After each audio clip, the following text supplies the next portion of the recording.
Hello friends, જય અંબે, જય માતાજી. કેમ છો બધા? મજામાં? સ્વાગત છે તમારું મારી રસોઈની ચેનલમાં. આજે આપણે મસાલા પાપડ બનાવીશું. નાની મોટી ભૂખ હોય, ખાવા જોડે તમને કંઈક ચટપટું ખાવું હોય તો જોડે મસાલા પાપડ ચોક્કસથી બનાવજો. ખાવાની મજા આવશે, સાથે સાથે ખાવાનો સ્વાદ વધી જશે. તો ચલો, એના માટે આપણે જેટલા પાપડ તમારે જે રીતે બનાવવું હોય મસાલા પાપડ એ રીતે પાપડ શેકી લેવાના. પછી ધીમે ધીમે આપણે બનાવીશું એના જોડે ટામેટા, ડુંગળી, કાકડીનું કચુંબર ઝીણું ઝીણું એકદમ ક્રશ કરીને. તૈયાર છે આપણા પાપડ. હવે કરી દઈશું મસાલો. તો મેં લીધી છે પહેલા ઝીણી ઝીણી કાકડી સમારી લીધી છે. એકદમ ઝીણી કરવાની, મજા આવશે ખાવાની. હવે ટામેટા લઈ લીધા છે, રફલી ચોપ કરી અને કટરમાં એડ કરી લેવાના. અને પછી આપણે ધીમે ધીમે એને ક્રશ કરીશું. થોડો ભાગ વધારે ભરાઈ ગયો છે તો ઓછા કરી લઈએ.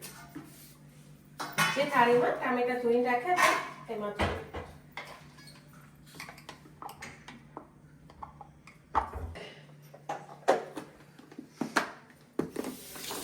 ચલો, તો ચોપરમાં મસ્ત વેજીટેબલ જે આપણે જોઈતા હતા એ ક્રશ કરી લીધા છે ઝીણા ઝીણા માપના. હવે આપણે લઈ લઈશું આપણા બાઉલમાં અને મસાલો કરીશું.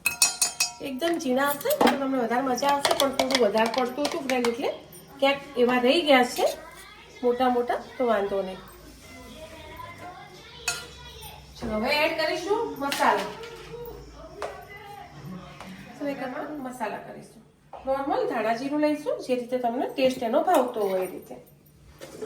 એડ કરીશું મીઠું, જે રીતે તમે ખાતા હોય. ડબલ મીઠું આવશે અને ચાટ મસાલો બી આવશે, એટલે આ મીઠું થોડું નોર્મલ એડ કરજો, કારણ કે સિંધવ મીઠું આવે છે ને સંચળ, એટલે અલગ અલગ આવતા. તો મેં સંચળ લીધું છે, જે પાણીપુરીમાં વપરાય છે ને એ મીઠું છે.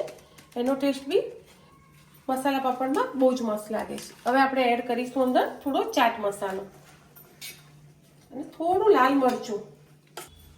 મરી પાવડર ક્યાં ગયો? એમાં નીચેથી થોડો ના મરી પાવડર, એકદમ ઝીણો. એમાં એડ કરી દઈશું મરી પાવડર અને એડ કરીશું થોડો ચાટ મસાલો. એનાથી ટેસ્ટ આખો ડિફરન્ટ આવશે અને તમને ખાવાની બી મજા આવશે. મરી પાવડર થી લેવાનો. મસ્ત લાગે, એનાથી ટેસ્ટ મસ્ત લાગે. એકવાર તું ટ્રાય કરજે આને. ઓકે, હોટલમાં બહુ મોંઘા હોય છે, આપણે ખાઈશું થોડો થોડો લઈ, એક સાથે નહીં નાખીએ કે હવા લાગી જાય. ઓકે, તૈયાર છે આપણો મસાલા પાપડ. સિમ્પલ શાક રોટલી જોડે બી તમને મજા આવશે, અને નાની મોટી ભૂખ હોય તો એકલો બી તમે બનાવીને ખાઈ શકો. તો ચલો, અમે બધા ખાવા બેસીએ, ટેસ્ટ કરીએ કેવો લાગે છે. હા, લે સોના ટેસ્ટ કર.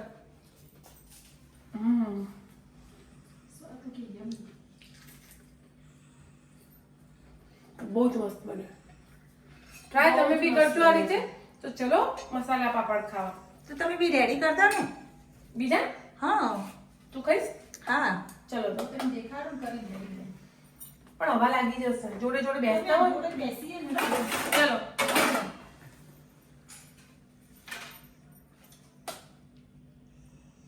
ચલો. મનીષા દીદી જે લસણ ડુંગળી નથી ખાતા ને એના માટે કર્યો છે.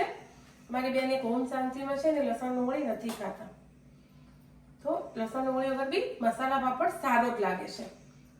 ક્યારેક એકવાર ટેસ્ટ કરજો, તમને મજા આવશે.